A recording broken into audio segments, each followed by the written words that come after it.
अस्सलाम वालेकुम नाज़रीन, कम्बो वर्ल्ड टीवी के एक नए प्रोग्राम के साथ आपका मेज़बान आसिम कम्बो हाज़िर खिदमत।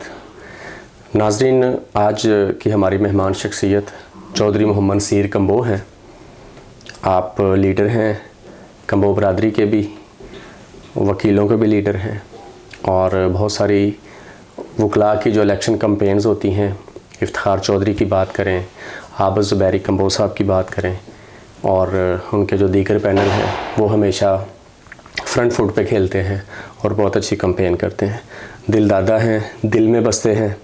आइए हम आज उनसे बात करते हैं। उनकी इब्तदाई हालात थे, हालात ज़िंदगी, उनके ख़ानदान ने इंडिया से माइग्रेशन की, कहाँ पे आके क़याम किया और उसके बाद उनकी जो वकालत है वो कैसी है, उनके शोराफा केसेस कौन कौन से हैं और कम्बो बरादरी को वो किस नज़र से देखते हैं, उसके लिए क्या अज़म है उनके दिल में। और हाजी जाहिद महमूद कम्बो और चौधरी इफ्तिखार कम्बो साहब जो चेयरमैन है आल कम्बो वर्ल्ड एसोसिएशन के, उनके साथ उनका वालहाना मोहब्बत का रिश्ता है और उनकी सरपरस्ती में काम करते हैं। आइए उनसे बात करते हैं। अस्सलाम वालेकुम सर। वालेकुम सलाम। कैसे हैं नसीर साहब आप? जी अल्हम्दुलिल्लाह, आप कैसे हैं? अल्लाह का करम है। सबसे पहले तो बहुत शुक्रगुजार हूँ आपका, आज आपने इंटरव्यू के लिए टाइम दिया और आज हम बात कर रहे हैं। आप थोड़ा सा फैमिली का पस मंज़र बताइएगा कि फ़ैमिली का ताल्लुक़ इंडिया से था और वो पाकिस्तान कब माइग्रेट किया उन्होंने, और फिर अपनी तालीम के बारे में बताइएगा। जी बिस्मिल्लाहिर्रहमानिर्रहीम। सबसे पहले तो आसिम कम्बो साहब बहुत शुक्रिया आपका कि आपने मुझे जो है वो इंटरव्यू के लिए जो है वो सिलेक्ट किया। तो मैं आल कम्बो वर्ल्ड एसोसिएशन का और कम्बो टीवी का तहे दिल से मशकूर हूँ। तो दूसरी बात यह है कि मेरे आबाओ अजदाद जो थे वो इंडिया से माइग्रेट करके आए थे 1947 में, और मेरे जो दादा ददयाल फैमिली है वो आके पहले लाहौर में, फिर ये जो है वो डिस्ट्रिक्ट शेखुपुरा से आगे है फैसलाबाद रोड पे माना वाला, वहाँ पे हमारा गांव है हाथी आना। तो वहाँ पे हम पार्टीशन के बाद से मेरे बड़े जो थे वहाँ पे आबाद थे हैं, और मेरी पैदाइश भी जो है वो 1980 में गांव हाथी आना और हमारा डाकखाना माना वाला और हमारा तहसील ज़िला शेखुपुरा है। तो वहीं पे जो है वो मेरी एजुकेशन है। मैंने प्राइमरी जो है वो अपने गवर्नमेंट प्राइमरी स्कूल गांव हाथीआना से किया, फिर मैट्रिक जो थी मैंने गवर्नमेंट हाई स्कूल मानावाला से की। उसके बाद फिर मेरी सारी तालीम चल फिर के है। तो मैंने इंटर जो है वो government college of commerce Sheikhupura से किया, और उसके बाद फिर मैंने बीकॉम जो था ग्रेजुएशन वो जो है वो फैसलाबाद से government college of commerce Faisalabad से बीकॉम किया। और फिर मैं 2001 में लॉ में की तालीम हासिल करने के लिए लाहौर आ गया, और मैंने 2001 में लाहौर में जो है हमायत इस्लाम लॉ कॉलेज में, जो कि एफिलिएटेड विद पंजाब यूनिवर्सिटी है, वहाँ पे मैंने 2001 में एज एन स्टूडेंट लॉ जो है वो एडमिशन लिया। और 2004 में मेरी जो थी लॉ की डिग्री जो है वो कंप्लीट हुई, और मैं 2005 में लाहौर में पंजाब बार काउंसिल में as an advocate lower court जो है वो मैं इनरोल्ड हुआ। और 2007 में मेरी जो है वो as an advocate high court enrolment है, और अल्हम्दुलिल्लाह मैं पिछले 17 साल से जो है मैं वकालत कर रहा हूँ। और इस वकालत में मैंने बहुत सारे केसेस किए, खुसूसन मैं जिस चैम्बर से था जहाँ से मैंने अपनी वकालत का आगाज़ किया, मेरे उस्ताद मोहतरम ख्वाजा फ़हीम इजाज़ मरहूम, वो दहशतगर्दी की अदालत के जज थे और बहुत बड़े वकील थे क्रिमिनल वकालत के। तो मैंने उस चैम्बर से जो था क्रिमिनल वकालत सीखी, और मैंने अपने 17 साल वकालत में बहुत ज़्यादा क्रिमिनल मर्डर केसेस, मंशियात केसेस, बहुत सारे केसेस किए हैं। और पिछले 17 साल से कि अल्हम्दुलिल्लाह मैं अब इस पोजीशन में हूँ कि मैं as an advocate supreme court जो है वो मेरा लाहौर हाई कोर्ट से जो फिटनेस जो है वो कंप्लीट हुए 3 साल हो गए हैं, और अब मेरी सुप्रीम कोर्ट में इंटरव्यू है, वो किसी भी वक्त जो है वो कॉल आ सकती है और इंशाल्लाह इस साल के अगले मंथ या अगले साल के शुरू में मैं इंशाल्लाह एडवोकेट सुप्रीम कोर्ट इनरोल्ड हो जाऊंगा। अच्छा सर, मैं पूछना ये चाहूँगा, आपने वकालत की बात की, 17 साल से आप वकालत कर रहे हैं। वकालत कैसा शोबा है? आसान है, मुश्किल है? वकालत करनी आज के ज़माने में कैसी है? आसम भाई, वकालत जो शोबा है, नो डाउट ये शोबा जो है वो बड़ा, मैं समझता हूँ कि वलियों वाला शोबा है, यानी जिसमें आपको बहुत ज़्यादा तवक्कल करना पड़ता है, आपको सर्टेनिटी नहीं होती मामलात में। बट ये प्रोफेशन जो है वो, जो बंदा स्ट्रगल करता है दिल जमे से, अपने काम को फोकस करता है, कुछ सालों के बाद ये प्रोफेशन उसे हर लिहाज से जो है पे बैक करना शुरू कर देता है। आप वकालत करते हैं, एक अच्छा चैम्बर ज्वाइन करके प्रैक्टिस करते हैं, कमिटमेंट के साथ, ईमानदारी के साथ, आप अपने क्लाइंट के साथ कमिटमेंट के साथ मामलात करते हैं, अदालत में आप प्रॉपर प्रिपेयर होकर जाते हैं और फिर आप सोशल हैं अपने बार में, तो मैं समझता हूँ कि इससे बेहतर प्रोफेशन कोई नहीं है। ये वो प्रोफेशन है जो आपको बराबरी का मुकाम दिलाता है। आप यूनिफॉर्म में हैं, ये तो देख रहे हैं, एक परसेप्शन है कि वकाला जो है वो एक मुट्ठी बराबर भी नहीं है, यानी एक राई बराबर भी नहीं है कि जो वकाला इस प्रोफेशन को मिसयूज़ करते हैं। बट 95% से भी ज़्यादा वकाला जो हैं वो इस प्रोफेशन में हैं और इस प्रोफेशन में प्रोफेशनल जो है वो प्रॉपर एटीट्यूड के साथ वकालत कर रहे हैं। तो साहब ये बताइएगा, आप किसी से इंस्पायर भी हैं वकालत में, जो आपके उस्ताद मोहतरम रहे या जो आपके सीनियर्स हैं? कोई ऐसा वकील, कोई ऐसा जज जिससे आप बहुत ज़्यादा इंस्पायर हो? मुझे अल्हम्दुलिल्लाह, मैं जब 2005 में अपने उस्ताद मोहतरम मरहूम ख्वाजा फ़हीमी जाज़ साहब, जो कि एक बहुत बड़े चैम्बर से थे, वो उनके उस्ताद मोहतरम थे ख्वाजा सुल्तान साहब, जो कि फ़ौजदारी वकालत में एक साइंस का दर्जा रखते थे, और वो उनके चैम्बर से बहुत सारे बड़े बड़े वकाला जो थे बाद में वो हाई कोर्ट के जजेस बने, जैसे chief justice Lahore high court Khawaja Sharif साहब, अब वो वफ़ात पा गए, अल्लाह उनको वरीक़ रहमत करे, वो उस चैम्बर से थे। फिर उसके बाद जो था जस्टिस शेख नजमुल हसन साहब, जो कि फेडरल शरीयत कोर्ट के चीफ जस्टिस रिटायर्ड हुए रिसेंटली। तो इस तरह जो है वो इन सब बड़ों का मेरे पे हमेशा दस्ते शफ़क़त रहा है, और मैं अल्हम्दुलिल्लाह अपनी वकालत के पहले दिन से इन बड़े नामी ग्रामी और रिनोड लोग जो कि प्रोफेशन की क्रीम है, ये देखें कि जस्टिस अपना जो है वो ख्वाजा सुल्तान साहब मरहूम हैं, ख्वाजा हारिस साहब उनके बेटे हैं, बड़े नामी ग्रामी वकील हैं। तो मैं समझता हूँ कि मैं भी इनके शागिर्दों में मेरा शुमार होता है, इन बड़े नामों के, और मुझे रहनुमाई मिली है, और मैं बड़ा मुतासर हूँ अपने उस्ताद मोहतरम ख्वाजा फ़हीमी जाज़ मरहूम साहब से, और उनकी शफ़क़त है कि मैं आज यहाँ पे हूँ। और दूसरी बात यह है कि मेरी कम्बो बरादरी में अल्हम्दुलिल्लाह ऐसे नाम हैं कि जिन पे प्राउड किया जा सकता है। हमारे जो है वो जस्टिस रिटायर्ड आतर महमूद साहब हैं, वो हमेशा उनकी शफ़क़त मुझे हासिल रही है, और हमारे हाई कोर्ट के साबिक़ा जज रहे हैं जनाब सिकंदर ज़ुल्करनैन सलीम साहब, वो बहुत बड़े फ़ौजदारी वकील भी हैं। वो हमेशा जब भी मैं उनसे किसी मामले में कंसल्ट करता हूं तो वो मुझे शफ़क़त से और प्यार से डील करते हैं।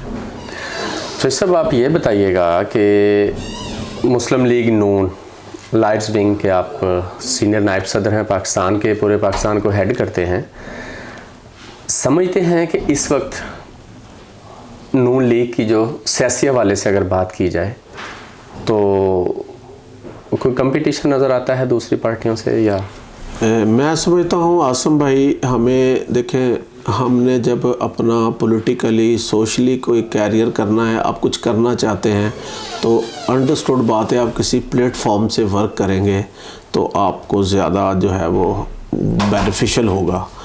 तो हमारे जो आबाओ अजदाद हैं वो शुरू से, पाकिस्तान की बानी जमात भी मुस्लिम लीग है, अगरचे मुस्लिम लीग में से बहुत सारी मुस्लिम लीगें वक्तन फ़वक्तन बनती रही हैं, तो हमारे आबाओ अजदाद जो थे वो भी मुस्लिम लीग से ही प्यार करते थे। उसके बाद फिर मुस्लिम लीग में जो है मियां मोहम्मद नवाज शरीफ साहब की सूरत में एक लीडरशिप उभरी, और फिर मुस्लिम लीग नून उनके नाम से एक जमात बनी। तो मैं समझता हूँ कि मैंने अपना जो था पॉलिटिकल कैरियर का आगाज़ मुस्लिम लीग नून के प्लेटफॉर्म से किया, क्योंकि मुझे बार में भी मुस्लिम लीग नून लायर फोरम पाकिस्तान के सदर हैं मोहतरम चौधरी नसीर अहमद भुट्टा साहब, वो मेरे उस्ताद हैं और वो मेरे साथ बड़ी शफ़क़त करते हैं, मोहब्बत करते हैं। तो मैं वहाँ पे उनके पास बड़ा कंफर्ट फ़ील करता था। तो मैंने उनको भी देखते हुए और अपनी नज़रियाती एफिलिएशन भी देखते हुए मुस्लिम लीग नून को फिर ज्वाइन किया। रही बात आपका सवाल कि आगे फ्यूचर में क्या मामलात हैं, मैं आसिम भाई आपको कहूँ कि कोई भी पॉलिटिकल पार्टी है ना, मैं समझता हूँ कि यहाँ पे पॉइंट स्कोरिंग चलती है, मसलन डे बाय डे बेस पे जो है वो मसलन कोई ना कोई पॉलिटिकल स्टंट छोड़ा जाता है और उसका 2 दिन 4 दिन असर रहता है। मैं समझता हूँ कि अगर कोई भी पॉलिटिकल पार्टी है बशमूल मेरी पार्टी के, तो मेरी जो है वो राय यही है कि कोई भी पार्टी जो यहाँ सरवाइव करेगी ना, वो परफॉर्मेंस पे करेगी। मैं समझता हूँ कि मुस्लिम लीग नून की बहुत सारी फतूहात हैं, बहुत सारे प्रोजेक्ट मुस्लिम लीग नून ने इस मुल्क को दिए, तो बाकी पार्टियों की भी हैं। तो अगर नून लीग दोबारा मियां मोहम्मद नवाज शरीफ साहब आते हैं और आके वो अपनी पार्टी को संभालते हैं, तो मैं समझता हूँ कि मामलात ठीक हो जाएंगे। बाकी हमारे मुल्क की पार्टियां हैं, चाहे इमरान खान साहब हैं, पीटीआई है, पीपल्स पार्टी है, नून लीग है, जमात इस्लामी है, मैं सबका एहतराम करता हूं और सबके वर्करों का एहतराम करता हूं। और मैंने बार में भी मैं चाहे मेरा प्लेटफॉर्म कोई भी है, बाकी जमातों के दोस्तों के साथ मेरे बड़े अच्छे दोस्ताना मरासम हैं और मैं कोशिश करता हूं कि अपनी जो सियासी एफिलिएशन को अगर मैंने कोई बात भी करनी है तो डायलॉग से बात की जाए। ये जज्बातीपन या जयालापन, ये मसलन इमोशनली मैं इस पे बिलीव नहीं करता। आप डायलॉग पे यकीन रखें, तहज़ीब और तमीज़ के दायरे में रहते हुए, दोस्तों की सेल्फ़ रिस्पेक्ट का ख्याल रखते हुए बात करें, तो मैं समझता हूँ कि आपके दोस्त भी आपसे अनाय नहीं होते और आप अपनी बात अच्छे तरीके से कन्वे कर सकते हैं। और मैं अल्हम्दुलिल्लाह इस पे अमल करने की कोशिश करता हूँ। चौधरी साहब माशाल्लाह कम्बोह बरदरी के सैकड़ों वकला हैं लाहौर हाई कोर्ट में और आपको उन सब में बरतरी और नुमायाँ मकाम और हैसियत हासिल है, ये अल्लाह का करम है। आल कम्बोह वर्ल्ड एसोसिएशन ने आपको मरकज़ी ओहदा भी दिया। आप बताइए कि चौधरी इफ्तिखार कम्बोह साहब चेयरमैन हैं और हाजी जाहिद साहब सदर हैं, उनके साथ काम करके कैसा लगा और आल कम्बोह वर्ल्ड एसोसिएशन का क्या विजन है? मैं आपको बात बताऊँ आसम भाई, आल कम्बोह वर्ल्ड एसोसिएशन को ज्वाइन करना भी ये सारा जो है, मैं क्योंकि चौधरी इफ्तिखार कम्बोह साहब के साथ बहुत ज़्यादा एफिलिएटेड हूँ।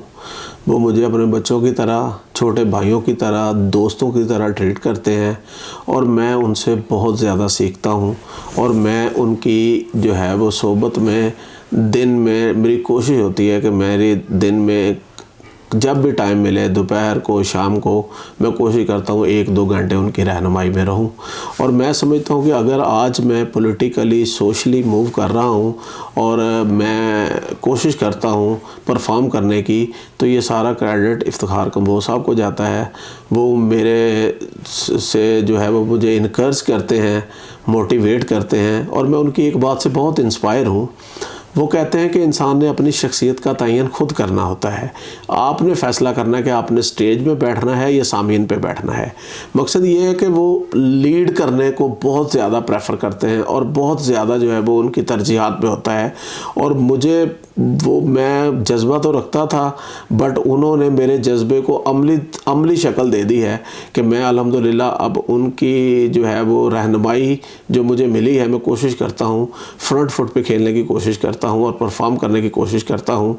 और यही वजह है कि मैं बार में, जब से मैं वकालत में हूँ, मैं अपनी वकालत में हमेशा जो है मैंने फ्रंट फुट पे जो है वो खेलने की कोशिश की है, चाहे वो सियासत हो, चाहे वो वकालत हो। खुसूसन जब मेरी बरादरी का कोई कैंडिडेट आता है ना, तो मुझे क्योंकि अपनी बरादरी से, अपने कबीले से बहुत मोहब्बत है और मैं उस मोहब्बत के तनादर में अपनी सारी एफिलिएशनें और अपनी ग्रुपिंग छोड़ के मैं अपने उस भाई के साथ खड़ा हो जाता हूँ। चाहे वो इलेक्शन कबीर चौधरी साहब का था, मैंने अपने दफ्तर में बुला के अल्हम्दुलिल्लाह एक बड़ी स्ट्रेंथ के साथ और बड़े बैजेस के साथ उनको अनाउंस किया। फिर वो इलेक्शन जो था इम्तियाज़ कंबो मरहूम साहब, अल्लाह उनकी मग़फ़िरत फरमाए, अल्लाह ताला उनको गरीक रहमत करे। बड़े भाई थे मेरे, बड़े अच्छे शफीक इंसान थे।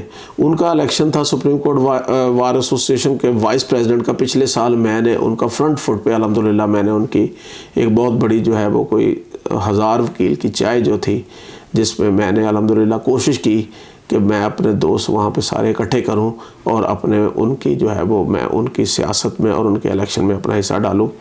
इसी तरह फ़र्रुख शहजाद कंबोज साहब मेरे छोटे भाई हैं, उन्होंने इलेक्शन लड़ा, मैंने कोशिश की उसमें हिस्सा डालने की। रिसेंटली आबिद शाहिद ज़ुबैरी साहब जो कि हमारी कंबो फैमिली के बहुत बड़े सपूत और चश्मो चिराग हैं, और ये नवाब वक़ारुल मुल्क जो थे, जो हमारे मुस्लिम लीग के फाउंडिंग फादर थे, उसकी फैमिली से हैं। तो माशाल्लाह वो हमारी बरादरी का बहुत बड़ा फेस हैं, और वो एक बड़े सीजन्ड प्रोफेशनल वकील हैं, और उनकी एक बड़ी जो है वो रेपुटेशन है। वो सिंध में अपनी वकालत में अपना एक धड़ा जो है प्रॉपर रन करते हैं। वो सिंध हाई कोर्ट बार के सदर रहे, सिटिंग पाकिस्तान बार के मेंबर हैं, और अल्हम्दुलिल्लाह अब वो सुप्रीम कोर्ट बार के सदर भी मुंतखब हो गए हैं। तो मैंने कोशिश की है कि उनके जो है वो इलेक्शन में बढ़ चढ़ के हिस्सा लिया जाए, और मैंने कोशिश की है कि तो अल्हम्दुलिल्लाह हमने अपनी जो है इस्तिताअत के मुताबिक जो है मैंने उनका एक फंक्शन रखा, और उसमें कोशिश की कि मैक्सिमम सुप्रीम कोर्ट के वकाला को इकट्ठा किया जाए जो कि उनके वोटर हैं, और अल्हम्दुलिल्लाह वो काविश भी जो है वो मैंने की है, और आइंदा भी मैं इंशाअल्लाह ताला अपनी कौम के लिए जो है वो मैं करता रहूँगा। और मैं सबसे बड़ी बात ये है कि देखें, कंबो वर्ल्ड एसोसिएशन की क़यादत हाजी जाहिद महमूद कंबो साहब वो बड़ा जज्बा रखते हैं। मसलन जब भी आबिद ज़ुबैरी साहब का इलेक्शन डिस्कस होना तो उन्होंने मुझे कहना, वो पंजाबी में कहते हैं नसीर भाई घबराना नहीं। तो मैं समझता हूँ कि ये उनका जज्बा है, और अल्लाह उनको सलामत रखे, और वो बड़ा दर्द दिल रखते हैं कौम के लिए, और बड़ा जो है वो मसलन समाजी सरगर्मियों में बढ़ चढ़ के हिस्सा लेते हैं। और मैं समझता हूँ कि हमारी खुशकिस्मती है कि हमें हाजी जाहिद साहब जैसे जो है वो एक बड़े ज़र्फ़ वाले लीडर और भाई की जो है वो हमें खिदमात हासिल हैं। अल्लाह उनको सलामत रखे। और इसी तरह इफ्तिखार कंबोज साहब हैं, वो आबिद ज़ुबैरी साहब के इलेक्शन में मेरे शाना बशाना रहे हैं, और हर जगह जनाब जाना, उनके इतने ज़्यादा जुडिशरी में मैं समझता हूँ रिलेशन है। कहीं डीजी खान से कोई बंदा वर्क कर रहा है, वो ज़ुबैरी साहब को बता रहा है कि इतने वकाला। तो मैं समझता हूँ ये कौम के साथ जज्बा और मोहब्बत है कि ये चीज़ें जो हैं वो दोस्त करते रहें, और ये सादत आल कंबो वर्ल्ड एसोसिएशन की क़यादत को रही है। और इसी तरह मुझे खुशकिस्मती है मेरी कि मुझे साथ हासिल है आल कंबो वर्ल्ड एसोसिएशन में। जुल्फ़िकार कंबोज साहब हैं, बड़े भाई हैं माशाल्लाह, बड़े एनर्जेटिक लीडर हैं हमारे। मसूद ज़ुबैरी साहब हैं माशाल्लाह, वो बड़े अच्छे पढ़े लिखे एक सॉफ्ट हार्टेड इंसान हैं। और उसके बाद जो है वो अमजद परवेज़ धंजू साहब हैं, उसके बाद जो है वो ताहिर मकसूद धंजू साहब हैं, फिर और हमारे दीगर बहुत सारे साथी जो हैं वो हमारे जो है वो मैं उनका सिपाही हूँ इस तंज़ीम में। मैं अपने आप को अल्हम्दुलिल्लाह इस तंज़ीम के लिए वक्फ़ किया है कि मैं जो है वो मेरे ज़िम्मे जो काम लगाएंगे इंशाअल्लाह ताला मैं परफॉर्म करने की पूरी कोशिश करूँगा इंशाअल्लाह ताला। चौधरी नसीर कंबोज साहब, आप बताइए कि शोरा फाक केस, आपने 17 साल में बहुत सारे ऐसे केस किए जो इंटरनेशनल लेवल पे भी हाईलाइट हुए, थोड़ी सी रोशनी डालिएगा, थोड़े से हवाला दीजिएगा। आसिम भाई, मैं अल्हम्दुलिल्लाह मुझे ये मतलब मेरी रूटीन की वकालत भी जो है ना वो अल्हम्दुलिल्लाह मैं बिलीव करता हूँ कि क्वालिटी वर्क पे यकीन रखता हूँ, मैं क्वांटिटी पे बिलीव नहीं रखता। तो मेरा हर केस अल्हम्दुलिल्लाह उसमें कोई ना कोई कानूनी नुक्ता जो है वो या कोई कानूनी असूल ले डाउन हो रहा होता है। तो मैंने अल्हम्दुलिल्लाह मुझे, क्योंकि मैं मुस्लिम लीग नून लॉयर फोरम के प्लेटफॉर्म से भी पिछले काफ़ी सालों से काम कर रहा हूँ।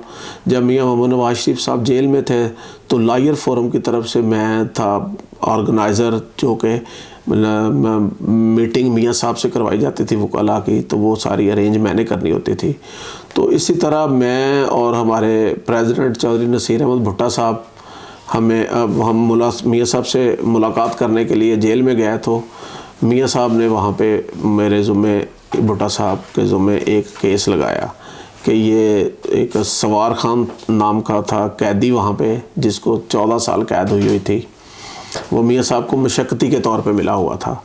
तो अल्हम्दुलिल्लाह वो केस मैंने लड़ा और उस केस में मैंने उसको पहले ज़मानत पे रिहा करवाया और फिर उस पे जो है वो मैंने उस केस में उसको जो है वो बरी भी करवाया। तो मुझे इसी जो है वो इसके सिला में मियां मोहम्मद नवाज शरीफ साहब ने और मेरे president life from Pakistan Naseer Ahmad Bhutto साहब को बाज़ाब्ता हमें जो है वो मुलाकात की हमारे साथ, और उस 1 घंटे की मुलाकात में बहुत सारे मामलात के बारे में मियां मोहम्मद नवाज शरीफ साहब से बातें हुई। वो 3 टाइम प्राइम मिनिस्टर रहे हैं और बहुत हम्बल शख्स मैंने उनको करीब से जो है पाया। और उसके बाद उन्होंने फिर मुझे 3 केसेस और मेरे ज़ुम्मे लगाए कि ये बंदे जो हैं वो जेल में हैं और इनको 100 साल की सज़ा हुई है। और उस केस पे भी मैं अल्हम्दुलिल्लाह वर्क कर रहा हूँ और वो मियां साहब का जो मशक्क़ती था उसको भी बरी करवाया। वो केस बड़ा अखबारात की ज़ीनत बना, मीडिया की ज़ीनत बना। फिर उसके बाद मैंने पिछले सालों में एक केस था, आपके भी शायद इल्म में हो, कि ननकाना साहब में सिख कम्युनिटी का एक मामला बन गया जिसमें सिख कम्युनिटी की लड़की ने मुस्लिम लड़के के साथ शादी कर ली और वो मुसलमान हो गई, जिस पे जो है वो सिख कम्युनिटी, पूरी दुनिया की सिख कम्युनिटी इस बात पे सरापा एहतजाज हो गई। पूरी इंडिया में उस केस पे एहतजाज हुए और पूरी दुनिया में जहाँ जहाँ भी सिख कम्युनिटी बैठे थे एहतजाज हुए। और पाकिस्तान में भी सिख कम्युनिटी, क्योंकि करतारपुर राहदारी बॉर्डर का उस वक़्त जो था वो जो है वो उसका इफ्तिताह होना था। तो अल्हम्दुलिल्लाह मैंने उस केस में बतौर वकील अपनी खिदमत सर अंजाम दी और मैंने बड़ी ईमानदारी से और कमिटमेंट के साथ उनका केस लड़ा। और अल्हम्दुलिल्लाह मैंने उस केस में सिख कम्युनिटी को भी मायूस नहीं किया और मैंने उस केस में पाकिस्तान का मफाद जो है उसको भी अल्हम्दुलिल्लाह कहीं पे भी जो है वो उसको हमेशा उसकी पासदारी की। और अल्हम्दुलिल्लाह वो केस में मैं 1 साल वकील रहा और इस केस पे बहुत ज़्यादा इंडिया के चैनलों पे बहुत ज़्यादा मीडिया कवरेज हुई, पाकिस्तान के चैनलों पे, लेकिन मैंने बतौर प्रोफेशनल उस केस को लड़ा। और पाकिस्तान के अदारे जो थे वो और सिख कम्युनिटी अल्हम्दुलिल्लाह वो उनसे मैंने उस केस में एप्रिसिएशन ही हासिल की। तो साहब, आप कंबो कम्युनिटी को अपने इंटरव्यू के थ्रू क्या पैगाम देना चाहेंगे? मैं आसिम भाई यही चाहूँगा कि मैं कहता हूँ कि हमारी कंबो कौम में बहुत ज़्यादा पोटेंशियल है। हमारी कंबो कौम जो है, हमारे आबाओ अजदाद जो हैं, उनकी तारीख़ है एक जिस पे हम फ़ख्र कर सकते हैं। जैसे देखें नवाब वक़ार उल-मुल्क कंबो साहब हमारी कौम से हैं, पाकिस्तान के बनने में उनका रोल है, मुस्लिम लीग के वो बानी हैं। और हम साइरस दी ग्रेट जैसे सिकंदर आज़म या दूसरे बहुत बड़े जो हैं वो गुज़रे हैं तारीख़ में, तो हम उनकी औलाद में से हैं। तो उनकी अगर आप गूगल पे जाएं तो आप देखें बहुत शानदार तारीख़ है हमारी कौम की। और मोहब्बत ख़ान कंबो, उसके बाद शहबाज खान कंबो, ये मुगलिया दौर में बड़े सिपा सलार रहे हैं। तो मैं समझता हूँ कंबो कौम में बहुत ज़्यादा पोटेंशियल है। कंबो कौम बहुत ज़्यादा जो है वो सबमिसिव है और बड़ी मेहनती कौम है। बट इसमें थोड़ी सी जो चीज़ मैं समझता हूँ ज़रूरत है ना, हमारी कौम में जो है वो फ्रंट फुट खेलने की जो है ना वो आदत नहीं है, प्रैक्टिस नहीं है। तो हमारे वालिदैन जो हैं वो हमें चाहिए कि अपने बच्चों को इतना मोटिवेट करें, इनकरेज करें, उनको कॉन्फिडेंस दें और उनको मौक़े फ़राहम करें कि वो फ्रंट फुट पे खेलें और वो लीड करें। मैं समझता हूँ कि अगरचे हमारी कौम इतनी ज़्यादा अक्सरियत में नहीं है, मैं समझता हूँ इससे फ़र्क नहीं पड़ता। कौमें हमेशा तरक्की जो है ना वो क्वांटिटी से नहीं होती, क्वालिटी से होती है। तो मैं समझता हूँ कि हमें फ्रंट फुट पे खेलने की ज़रूरत है और हमारी कौम के बच्चों को जो है वो तालीम और तरबियत और उनको फ्रंट फुट पे खेलने के मौक़े जो हैं वो फ़राहम करने चाहिए। मैं दोबारा जो है वो यही चीज़ चौधरी इफ्तिखार साहब की कोट करूँगा कि शख्सियत ने खुद तयन करना होता है कि मैंने अपने आप को स्टेज पे बैठाना है या आम सामियन पे बैठाना है। तो मैं समझता हूँ हमें अपने बच्चों को, अपनी कौम को फ्रंट फुट पे खिलाना चाहिए, उनकी तरबियत ऐसी करनी चाहिए, एजुकेशन आम होनी चाहिए और हमें पता होना चाहिए कि कौन से शोबे हैं जो इन्फ्लुएंशियल हैं, जहाँ पे हमारी कौम के सपूत जो हैं वो तरक्की करके अपना नाम कमा सकते हैं। तो लिहाजा हम क्या है, कभी हम कहेंगे अच्छा जी स्कूल टीचर बन गया, प्रोफेसर बन गया, डॉक्टर बन गया, नो डाउट वो भी बड़े अच्छे प्रोफेशन है, बट जहाँ पे ताकत है कौमें हमेशा ताकत वाले प्रोफेशन में जाने से बनती हैं। वकला प्रोफेशन है, इसमें आप जुडिशरी में जा सकते हैं, आप मुल्की सियासत पे अपना रोल अदा कर सकते हैं, आप मतलब आर्मी में जाएं, कमीशन लेके जाएं तो आप चीफ ऑफ आर्मी स्टाफ तक जा सकते हैं, आप ब्यूरोक्रेसी में जाएं आप चीफ सेक्रेटरी तक जा सकते हैं। तो मैं समझता हूँ कि हमें अपने बच्चों को एक विजन देना चाहिए कि हमें ये मोटिवेशन होनी चाहिए कि हमने इतने बच्चे आने वाले 10 सालों में CSS अफसर बनाने हैं, जुडिशरी में जजेस बनाने हैं, आला पाए के वकील बनाने हैं, तो आला पाए के जर्नैल बनाने हैं, तो मैं समझता हूँ पॉलिटिशियन बनाने हैं, तो मैं समझता हूँ हमारी कंबोह कहाँ की कहाँ चली जाएगी। तो इसलिए जो है वो हमें फ्रंट फुट पे खेलने की ज़रूरत है और बच्चों को कॉन्फिडेंस और एजुकेशन आम करने की ज़रूरत है। और ज़रफ़ जो है ना, मैं समझता हूँ हमें उनको ज़रफ़ सिखाना चाहिए और ज़रफ़ ट्रांसफ़र करना चाहिए। हमेशा अल्लाह ताला इज़्ज़त भी बड़े ज़रफ़ वाले इंसान को देता है। आप 1-2 जुमलों में बताइएगा चौधरी साहब, कामयाबी कैसे हासिल होती है? कामयाबी का आसम भाई एक ही राज है और वो कुलिया है। आप सिंसियरिटी से, कमिटमेंट से, डेडिकेशन और लॉयल्टी से काम करें। कोई भी काम आपके ज़ुम्मे लगा है, किसी भी आप प्रोफेशन में है, किसी भी शख्स के साथ आप डील कर रहे हैं, इन बातों पे अमल कर लें। बेसिकली ये जो डेडिकेशन है, कमिटमेंट है, लॉयल्टी है और स्ट्रगल मुसलसल जदोजहद के साथ है, तो ये मैं समझता हूँ कि अगले इंसान के साथ नहीं होती है, आपकी अपने साथ होती है। तो लिहाजा मैं समझता हूँ जो बंदा स्ट्रगल करने वाला है और ईमानदारी से और कमिटमेंट से काम करता है, कोई वजह नहीं है कि तरक्की उसको ना मिले और कोई ताकत उसका रास्ता नहीं रोक सकती।